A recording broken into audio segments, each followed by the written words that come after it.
Grâce au système de connexion magique, Eclipse rend possible l'édition à distance. À tout moment, même au cours de la traduction en temps réel, un utilisateur, comme une sténotypiste, peut partager l'édition d'un document avec d'autres utilisateurs scopistes. Voyons comment se servir de cette fonctionnalité merveilleuse.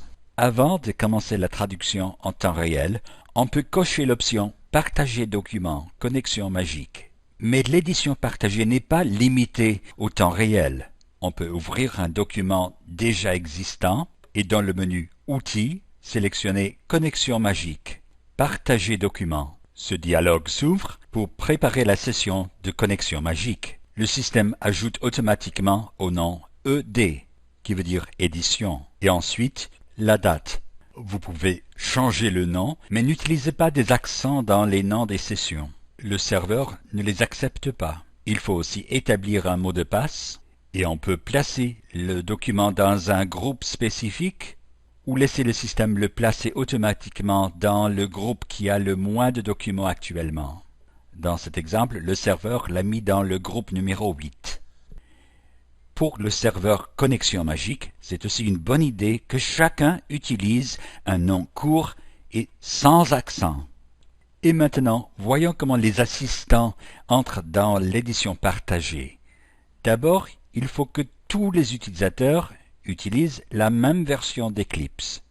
Dans le menu Aide, à propos d'Eclipse, chacun peut vérifier que la même version d'Eclipse soit utilisée. Ensuite, chaque assistant ouvre le menu Outils, Connexion magique, Éditer document partagé. Le document est visible sur la liste, on saisit le mot de passe et on a accès au document. Tous les éditeurs ont aussi accès au fichier sonore qui est synchronisé avec le texte. Si les éditeurs se sont connectés à la session dès le début de la traduction en temps réel, ils reçoivent l'enregistrement immédiatement. S'ils entrent dans le texte plus tard, il y aura un délai après avoir donné la commande pour écouter, parce que cette partie du fichier sonore doit être reçue avant qu'on puisse l'écouter.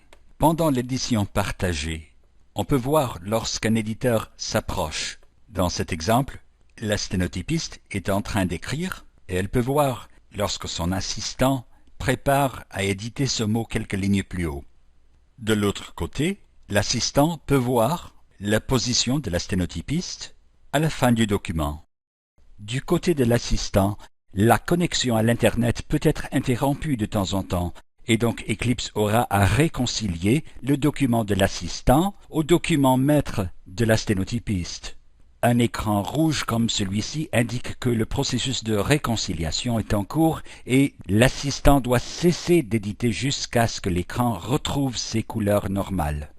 Nous avons donné ici un exemple assez simple, avec une sténotypiste et un assistant.